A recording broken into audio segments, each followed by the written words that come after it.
DJ Moral Stories. ഈ കഥ പാർവതി പിന്നെ അവളുടെ മകൻ റിങ്കുവിന്റെ കഥയാണ്. പാർവതിക്ക് ഈ ലോകത്ത് തന്റെ മകൻ റിങ്കു അല്ലാതെ വേറെ ആരും തന്നെ ഇല്ല. അവളുടെ ഭർത്താവ് അവളെ പറ്റിച്ചിട്ട് എല്ലാം എടുത്തുകൊണ്ട് അവളെ ഇട്ടിട്ട് പോയി. അതിനുശേഷം പാർവതി തെരുവിലേക്ക് എത്തി. റിങ്കു അപ്പോൾ വളരെ കൊച്ചുകുട്ടിയാണ്. പിന്നെ പാർവതിക്ക് അവനെ വിട്ടിട്ട് എങ്ങോട്ടും പോകാനായില്ല. അതുകൊണ്ട് അവൾ അവനെയും എടുത്തുകൊണ്ട് അവൾ ജോലി അന്വേഷിച്ച് പല സ്ഥലങ്ങളിലേക്ക് ചെല്ലാൻ തുടങ്ങി. ചേട്ടാ, നിങ്ങളുടെ കടയില് എന്തെങ്കിലും ജോലി ഉണ്ടെങ്കിൽ എനിക്ക് തരാമോ? ഞാൻ എന്ത് ജോലിയാണെങ്കിലും ചെയ്തോളാം. എന്താ അനിയത്തി, എന്റെ ഈ കട വളരെയധികം ചെറുതാണ്. ഇവിടെ ഞാനിപ്പോ നിനക്ക് എന്ത് ജോലിയാണ് തരുന്നത്? എന്നോട് ക്ഷമിക്ക്, ഇവിടെ വേലയൊന്നുമില്ല. അതിനുശേഷം പാർവതി മറ്റൊരു കടയിലേക്ക് ചെന്നു. ചേട്ടാ, നിങ്ങളുടെ മെഡിക്കൽ സ്റ്റോറിൽ എന്തെങ്കിലും ഒരു ജോലി ഉണ്ടോ? എനിക്ക് ചെയ്യാൻ പറ്റുന്ന പോലെ എനിക്ക് എന്തെങ്കിലും ഒരു ജോലി തരൂ. ഞാൻ എന്ത് ജോലിയാണെങ്കിലും ചെയ്തോളാം. നിങ്ങളുടെ മരുന്നും കാര്യങ്ങളും എല്ലാം ശരിക്കും നോക്കിക്കോളാം. ഈ കടയൊക്കെ ദിവസവും തൂത്തു തുടച്ച് വൃത്തിയാക്കാം. എല്ലാ ജോലിയും ഞാൻ ചെയ്തോളാം. എനിക്ക് ഒരു ജോലി തരൂ. ക്ഷമിക്കണം സിസ്റ്റർ, എനിക്കുള്ളത് ഈ ചെറിയ മെഡിക്കൽ സ്റ്റോറാ. ഇവിടെ ഒരു ചെറിയ പയ്യനാ എനിക്ക് സഹായത്തിനുള്ളത്. നിങ്ങൾക്ക് തരാൻ മാത്രം ജോലിയൊന്നും ഇവിടെ ഇല്ല. I am sorry. നിങ്ങൾ പോയിട്ട് വരൂ. പാവം പാർവതി ദിവസം മുഴുവൻ ജോലി അന്വേഷിച്ച് ഇങ്ങോട്ടും അങ്ങോട്ടും ഓരോ കടകളായി കേറി ഇറങ്ങിക്കൊണ്ടേയിരുന്നു. എത്ര ശ്രമിച്ചിട്ടും അവൾക്ക് ഒരു ജോലിയും കിട്ടിയില്ല.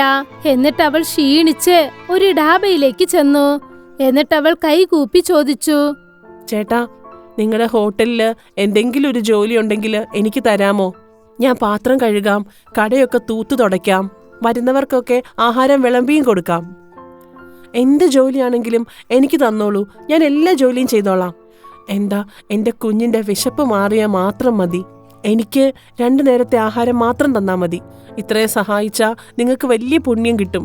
കാലത്ത് നിന്ന് പട്ടിണിയാണ് ചേട്ടാ. കുഞ്ഞിന് പോലും ഒന്നും ഇതുവരെ കൊടുത്തിട്ടില്ല. അതേതായാലും നന്നായി. ഞാൻ നിന്നെപ്പോലൊരു പെൺകുട്ടിയെ അന്വേഷിച്ചുകൊണ്ടിരുന്നത്. എൻ്റെ ഈ ഭക്ഷണശാലയിൽ ഒരു ചെറിയ ജോലിയുണ്ട്. ഇത് നന്നായിട്ട് വൃത്തിയായി സൂക്ഷിക്കണം. വരുന്നവർക്ക് ഭക്ഷണം കൊടുക്കാനായിട്ട് വളരെ ശ്രദ്ധിക്കണം. അതിന് നിനക്ക് ആ ശമ്പളമൊക്കെ തരാൻ കേട്ടോ. നിനക്ക് ഭക്ഷണവും തന്നേക്കാം. പ്രധാനമായും എനിക്ക് പറയാനുള്ളത്, ആരും ഒരു കുറ്റവും പറയാൻ പാടില്ല. എല്ലാരെയും നന്നായിട്ട് ഉപചരിച്ച് വേണം പറഞ്ഞയക്കാൻ. എന്താ, മനസ്സിലായോ? ചേട്ടാ, നിങ്ങൾ ഒട്ടും വിഷമിക്കണ്ട. നിങ്ങൾ എന്നെ വിശ്വസിച്ചല്ലേ തരാൻ പോകുന്നത്. ആ വിശ്വാസം ഞാൻ എന്ന് സംരക്ഷിക്കും. എല്ലാ ജോലിയും ഞാൻ ഏറ്റവും നന്നായി തന്നെ ചെയ്തോളാം. ഒരു തെറ്റുകുറ്റം പോലും ഉണ്ടാക്കില്ല ഞാൻ. പാവം പാർവതി അപ്പോൾ മുതൽ തന്റെ ജോലി ചെയ്യാൻ തുടങ്ങി. പിന്നെ തന്റെ കുട്ടിക്ക് കുടിക്കാൻ പാലും അവൾ നൽകി. പിന്നെ അവളും കഴിച്ചിട്ട് ആ ഡാബ വൃത്തിയാക്കി എച്ചിൽ പാത്രങ്ങൾ കഴുകാനും തുടങ്ങി. പിന്നെ കസ്റ്റമർ വരുമ്പോൾ അവർക്ക് ആഹാരവും നൽകി. ആ മുതലാളിയും അവളെ നല്ല രീതിയിൽ നോക്കി. പിന്നെ അവൾക്ക് നല്ല സമയത്ത് ആഹാരവും പണവും നൽകാൻ തുടങ്ങി. പതുക്കെ പതുക്കെ പാർവതിയും കാശ് ചേർത്ത് വയ്ക്കാൻ തുടങ്ങി. പക്ഷെ ഒരു ദിവസം ഒരു കുടികാരൻ ആ ഡാബയിലേക്ക് വന്നു. ചേട്ടാ, ഇതാ ചേട്ടൻ ചോദിച്ച ഓർഡർ. സാറ് ചോദിച്ചത് ഷാഹി പനീറും 2 റോട്ടി നാനും അല്ലേ? ഇതാ ഇവിടെ. മണ്ടത്തി പെണ്ണെ, കുടിച്ചത് ഞാനാ, ബോധമില്ലാത്തത് നിനക്കാണോ? ഞാൻ ഇങ്ങനത്തെ ആഹാരം ഒന്നും നിന്നോട് ചോദിച്ചതേ ഇല്ലല്ലോ. ഞാൻ ചോദിച്ചത് എന്താണ്? ഡാലും കടായി പനീരും ആണ് ചോദിച്ചത്. അല്ല സാർ, സാർ ഷാഹി പനീറും 2 നാനും ആണ് പറഞ്ഞത്. എനിക്ക് നല്ല ഓർമ്മയുണ്ട്. വട്ടത്തി, നിനക്കെന്താ ഇത്ര അഹങ്കാരമോ? എന്നോട് തർക്കിക്കാൻ വേണ്ടി മാത്രം നീ വളർന്നോ? എന്നോട് സംസാരിക്കാൻ വേണ്ടി നിനക്ക് ഒരു അധികാരമില്ല. ഇതുപോലത്തെ കടയിൽ എനിക്ക് കഴിക്കാൻ സാധിക്കില്ല. നീ ആദ്യം പോയി നിന്റെ മുതലാളിയെ കൂട്ടിക്കൊണ്ടുവാ. ആ കുടികാരൻ നിലവിളിക്കാൻ തുടങ്ങി. എന്നിട്ട് ആഹാരം അവൻ വലിച്ചെറിഞ്ഞു. ആ ശബ്ദം കേട്ട് ആ ഡാബയുടെ മുതലാളി അവിടേക്ക് വന്നു. എന്നിട്ട് അദ്ദേഹം ചോദിച്ചു, എന്തു പറ്റി? എന്താ ഇത്ര ബഹളം കേൾക്കുന്നവിടെ? നീ എന്താ ചെയ്തത്? പാർവതി, എന്തിനാ സാറ് കിടന്നിങ്ങനെ ബഹളം വയ്ക്കുന്നത്? നിനക്കറിയോ, അദ്ദേഹം നമ്മുടെ റെഗുലർ കസ്റ്റമറാ. ഇദ്ദേഹം കാരണം നമ്മുടെ ഹോട്ടലിൽ നന്നായിട്ട് കച്ചവടം നടക്കുന്നുണ്ട്. അല്ല മുതലാളി, ഞാൻ ഒന്നും ചെയ്തില്ല. അദ്ദേഹമാണ് ഷാഹി പനീറും 2 നാനും ഓർഡർ ചെയ്തത്. ഞാൻ അത് തന്നെയാണ് കൊണ്ടു കൊടുത്തത്. പക്ഷെ ഇപ്പൊ അദ്ദേഹം വേറെന്തോ പറയാണ്. ഫുൽക്കയും കടായി പനീർ വേണോന്ന് ഇപ്പൊ പറയുന്നു. ഇവക്ക് എന്തുമാത്രം അഹങ്കാരം ഉണ്ടായിരിക്കും, എന്നോട് കള്ളം പറയാൻ മാത്രം. ഇത് കഴിഞ്ഞ് ഞാൻ ആ ഹോട്ടലിന്റെ അടുത്ത് പോലും കിടക്കാൻ വേണ്ടി പോലും വരില്ല. കഴിക്കുന്നതൊക്കെ പിന്നെ. ഒരു കാശിന് പോലും ഗുണമില്ലാത്ത ഈ പെണ്ണ് എന്നോട് കള്ളം പറയുന്നോ? ആ ഡാബ മുതലാളി പാർവതിയെ വഴക്കു പറയാൻ തുടങ്ങി. എന്നിട്ട് അദ്ദേഹം പറഞ്ഞു, എന്നെ കൊണ്ടൊന്നും ഈ റിസ്ക് എടുക്കാൻ പറ്റില്ല. ഇത് നോക്കി, നിങ്ങൾ കാരണം ഞങ്ങൾക്ക് ഒരുപാട് ലാഭം കിട്ടുന്നുണ്ട്. നിങ്ങൾ മാത്രമല്ല, വരുമ്പോഴൊക്കെ നിങ്ങളുടെ സുഹൃത്തുക്കളെയും കൂട്ടിക്കൊണ്ടുവരാറുണ്ട്.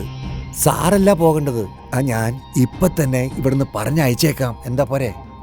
ഇങ്ങനെ പറഞ്ഞിട്ട് ആ മുതലാളി പാർവതിയെ ജോലിയിൽ നിന്നും പറഞ്ഞയച്ചു. പാവം പാർവതി വളരെ സങ്കടത്തോടെ ആ ഡാബയിൽ നിന്നും പുറത്തേക്ക് പോയി. അയ്യോ ദൈവമേ, ഞാൻ ഇനിയിപ്പോ എന്ത് ചെയ്യും? എന്നെ ജോലിന്ന് പറഞ്ഞയച്ചല്ലോ. ഇപ്പൊ ഒരു ജോലി കിട്ടുന്ന കാര്യം അത്ര എളുപ്പമൊന്നും അല്ല. ഇനി എന്റെ കുഞ്ഞിന്റെ അവസ്ഥ എന്താകും? പാർവതി ഇതൊക്കെ ആലോചിച്ച് വളരെ സങ്കടത്തിലായിരുന്നു. കുറച്ച് ദിവസങ്ങൾ കടന്നുപോയി. അവൾ കുറച്ച് പണം ചേർത്ത് വെച്ചിരുന്നു. പക്ഷെ ആ ദിവസങ്ങൾക്ക് ശേഷം അവൾക്കും അവളുടെ കുഞ്ഞിനും ഒരു കാശും ഇല്ലായിരുന്നു. അവളെ കൊണ്ട് തന്റെ കുഞ്ഞിന് പാല് പോലും വാങ്ങി നൽകാനായില്ല. പിന്നെ അവൾ തെരുവുകൾ തോറും ചെന്ന് ചവറു പിറക്കാൻ തുടങ്ങി. പിന്നെ നല്ല സാധനങ്ങളൊക്കെ, അതായത് പ്ലാസ്റ്റിക് ബോട്ടിൽ, പേപ്പർ, പുസ്തകങ്ങൾ ഇതൊക്കെ ചേർത്ത് വെച്ച് അത് കൊണ്ടുപോയി ആക്രി കടയിൽ നൽകിയിട്ട് കുറച്ച് കാശ് വാങ്ങിക്കൊണ്ടുവരും. അങ്ങനെ തന്റെ കുടുംബം പോറ്റാൻ തുടങ്ങി. ഒരു ദിവസം അവൾ ചവറുകൾ പിറക്കുകയായിരുന്നു. അപ്പോഴാണ് അവൾ ശ്രദ്ധിച്ചത്, അതായത് മുള കൊണ്ട് ഒരു ഭംഗിയുള്ള ഡാബ കെട്ടിയിരുന്നു. അത് കാണാൻ വളരെ ഭംഗിയായിരുന്നു. പാർവതിയെ ആ ഡാബ വല്ലാതെ ആകർഷിച്ചു. എന്നിട്ടവൾ മനസ്സിനകത്ത് ചിന്തിച്ചു, എന്റെ ഭഗവാനെ, ഈ ഹോട്ടൽ കാണാൻ എന്ത് ഭംഗിയായിട്ടുണ്ട്. അപ്പൊ ഞാനും ഇതുപോലെ പുതുമയുള്ള എന്തെങ്കിലും ചെയ്യുകയാണെങ്കിൽ അപ്പൊ എന്റെ ഹോട്ടലിലേക്ക് എല്ലാവരും ഭക്ഷണം കഴിക്കാൻ വരും. ഞാനുണ്ടാക്കുന്ന ഭക്ഷണവും എല്ലാവർക്കും ഇഷ്ടപ്പെടും. കാരണം എന്റെ കൈപുണ്യം പണ്ടേ പേരുകേട്ടതാണല്ലോ. പാർവതി തന്റെ ബുദ്ധി ഉപയോഗിച്ചു. എന്നിട്ടവൾ പ്ലാസ്റ്റിക് ബോട്ടിലുകൾ ശേഖരിക്കാൻ തുടങ്ങി. പിന്നെ എല്ലാ ബോട്ടിലുകളും ഒന്നിച്ചു ചേർത്ത് അത് കെട്ടി ഒരു കമ്പിന്റെ സഹായം കൊണ്ട് അവൾ ഒരു ചെറിയ ഡാബ തയ്യാറാക്കി. പിന്നെ അവൾ ചേർത്ത് വെച്ചിരുന്ന കാശുകൊണ്ട് അവൾ ചെന്ന് കുറച്ച് സാധനങ്ങൾ വാങ്ങിക്കൊണ്ടുവന്ന് ആഹാരമുണ്ടാക്കാൻ തുടങ്ങി. പ്ലാസ്റ്റിക് ബോട്ടിലിൽ ചെയ്ത ആ ഭംഗിയുള്ള ഡാബ കണ്ടിട്ട് ജനങ്ങൾക്കത് ഒരു പുതുമയായി തോന്നി. എന്നിട്ടവർ അവിടേക്ക് കഴിക്കാനായി വന്നു. ജനങ്ങൾക്ക് ആ ഡാബയിലെ ആഹാരം ഒരുപാട് ഇഷ്ടമായി. പിന്നെ പതുക്കെ പാർവതിയുടെ ഡാബയും നടക്കാൻ തുടങ്ങി. പതുക്കെ പാർവതിയുടെ മകനും വളരാൻ തുടങ്ങി. പിന്നെ തന്റെ അമ്മയെ അവൻ സഹായിക്കാൻ തുടങ്ങി. അമ്മേ, നിങ്ങൾ വല്ലാതെ അധ്വാനിച്ചിരിക്കുന്നു. ഈ ചെറിയ ദാബയെ ഇത്രത്തോളം പ്രശസ്തമാക്കിയിരിക്കുന്നു. ജനങ്ങൾ നിങ്ങളുടെ ഭക്ഷണത്തെയും ഈ ദാബയെയും പ്രശംസിക്കുന്നതിൽ വാക്കുകളില്ല എന്നാണ് പറയുന്നത്. എനിക്കിതിൽ വളരെ അഭിമാനമുണ്ട്. നിങ്ങൾ ഈ ദാബയെ നടത്തിക്കൊണ്ട് എന്നെയും നന്നായി പഠിപ്പിച്ചിരിക്കുന്നു. കണ്ണാ, ഒരു മനുഷ്യൻ വിചാരിച്ചാ എന്ത് വേണമെങ്കിലും ചെയ്യാൻ പറ്റും. ഞാൻ ഒരിക്കലും തോൽക്കാൻ സമ്മതിച്ചില്ല. നിന്റെ അച്ഛനാണ് എന്നെ ചതിച്ചത്. എന്നെ തള്ളിക്കളഞ്ഞിട്ട് പോയി അയാള്. ഞാൻ ഇതുപോലൊരു ദാബയിൽ ജോലി ചെയ്തു. അവിടെ നിന്നാണ് ഭക്ഷണം ഉണ്ടാക്കാനായി പഠിച്ചത്. ചവറ്റുകുട്ടയിൽ നിന്നും എത്രയോ ചവറ് ഞാൻ പെറുക്കിയെടുത്തു. എന്നിട്ടാണ് ഈ പ്ലാസ്റ്റിക് ഹോട്ടൽ ഞാൻ ആരംഭിച്ചത്. കണ്ണാ, നിനക്കും ജീവിതത്തിൽ എത്ര വലിയ പ്രതിസന്ധികൾ വന്നാലും ശരി, ഒരിക്കലും തോൽവി മാത്രം സമ്മതിച്ചു കൊടുക്കരുത്. പാർവതിയുടെ ആ ഡാബ നഗരം മൊത്തം വല്ലാതെ ഫേമസായി. പിന്നെ ഏത് ഡാബയിലാണോ അവൾ പണി ചെയ്തത്, ആ ഡാബ മൂടി. ഇക്കാര്യം ആ ഡാബ മുതലാളിക്ക് അംഗീകരിക്കാനായില്ല.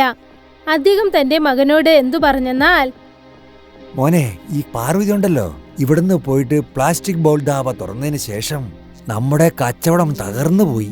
ഇപ്പൊ നമ്മൾ എന്തെങ്കിലും ചെയ്തേ പറ്റൂ, അല്ലെങ്കിൽ അടുത്ത് തന്നെ നമ്മൾ പിച്ചை എടുക്കേണ്ടതായിട്ട് വരും. നീയൊരു കാര്യം ചെയ്യേ, ഞാനിപ്പോ ആ ഹോട്ടലിലേക്ക് പോകാൻ പറ്റില്ല. നീ ആ ഹോട്ടലിലേക്ക് പോയിട്ട് അവിടെയുള്ള ഭക്ഷണത്തില് ഉപ്പും മുളകും വാരി വിതറ്. അത് അവളുടെ കസ്റ്റമേഴ്സ് കഴിച്ചിട്ട് ഇനി മേലിലിവിടെ വരാൻ പാടില്ലെന്ന് പറഞ്ഞ് തിരിച്ചു പോണം. ആ മുതലാളി തന്റെ മകനെ പറഞ്ഞയച്ച് പാർവതിയുടെ ആഹാരങ്ങൾ ഇല്ലാതാക്കാനായി ശ്രമിച്ചു. പക്ഷേ റിങ്കു, ആ ഡാബാക്കാരന്റെ മകൻ ആഹാരം ഇല്ലാതാക്കാൻ ശ്രമിച്ചത് കണ്ടു. അവൻ അതിൽ മുളകുപൊടി ചേർത്തുകൊണ്ടിരുന്നപ്പോൾ അപ്പോൾ റിങ്കു ഫാൻ അവന്റെ നേരെ തിരിച്ചു വച്ചു. അതുകൊണ്ട് ആ മുളകുപൊടിയൊക്കെ ഡാബ മുതലാളിയുടെ മകന്റെ കണ്ണിൽ ചെന്നുകൊണ്ടു. ഇത് പാർവതിയും ദൂരെ നിന്ന് ശ്രദ്ധിച്ചു. എന്നിട്ട് അവൾ അവന്റെ അടുത്തേക്ക് ഓടി. എന്നിട്ട് വെള്ളമെടുത്ത് അവന്റെ മുഖം കഴുകി. എന്നിട്ട് അവനെ ഹോസ്പിറ്റലിലേക്ക് കൊണ്ടുപോയി. ഇതൊക്കെ അറിഞ്ഞപ്പോൾ ആ ഡാബാക്കാരൻ താൻ ചെയ്ത തെറ്റ് ആലോചിച്ച് ആകെ വിഷമിച്ചു. എന്നിട്ട് അദ്ദേഹം പാർവതിയോട് മാപ്പ് ചോദിച്ചു. എന്നോട് ക്ഷമിക്കണം പാർവതി. എന്റെ സ്വാർത്ഥത മൂലം ഞാൻ വളരെ ക്രൂരനായി പെരുമാറി. നിന്റെ അധ്വാനം നശിപ്പിക്കാൻ ശ്രമിച്ച എന്നെ തന്നെ എനിക്ക് മനസ്സിലാക്കാൻ പറ്റുന്നില്ല പാർവതി. നീ എത്രത്തോളം സമ്പാദിച്ചുവോ അതെല്ലാം നിന്റെ അധ്വാനം കൊണ്ട് കിട്ടിയത് മാത്രമാണ്. ഞാനെന്നാ കുടികാരനെ സപ്പോർട്ട് ചെയ്യാതെ നിനക്ക് സപ്പോർട്ട് ചെയ്തിരുന്നെങ്കിൽ നീ എന്നോടൊപ്പം തന്നെ ഉണ്ടായിരുന്നേനല്ലേ സഹോദരി. അന്ന് നിന്നെ ഞാൻ പണി വിട്ട് പറഞ്ഞയച്ചു. പക്ഷെ നീ ഇന്ന് നല്ലൊരു ഹോട്ടൽ തുടങ്ങി സുഖസുന്ദരമായിട്ട് ജീവിക്കുന്നു അല്ലേ? വളരെ സന്തോഷം. അങ്ങനെയൊന്നും പറയരുത് ചേട്ടാ. ഞാനൊരു കാര്യം ഒരിക്കലും മറക്കില്ല. എനിക്ക് സാധാരണ കുക്കിംഗ് മാത്രമേ അറിയുമായിരുന്നുള്ളൂ. പക്ഷെ ചേട്ടന്റെ ഡാബയിൽ നിന്നാണ് ഞാൻ ഈ വിശിഷ്ട വിഭവങ്ങളെല്ലാം ഉണ്ടാക്കാൻ പഠിച്ചത്. അതുകൊണ്ട് തന്നെ ചേട്ടൻ എൻ്റെ ജീവിതത്തിൽ ഒരു ഗുരുവിന്റെ സ്ഥാനമാണുള്ളത്. അന്ന് ഞാൻ എൻ്റെ കുഞ്ഞുമായിട്ടൊരു അഭയാർത്ഥിയെ പോലെ നിന്ന സമയത്ത് ചേട്ടനാണ് എനിക്ക് അഭയം തന്നത്. പിന്നെ ഞാൻ ഈ പ്ലാസ്റ്റിക് ഹോട്ടൽ എങ്ങനെയാണ് ആരംഭിച്ചത്? ചേട്ടൻ എനിക്ക് തന്ന ശമ്പളം എല്ലാം കൂടി കൂട്ടി വെച്ചതുകൊണ്ടല്ലേ.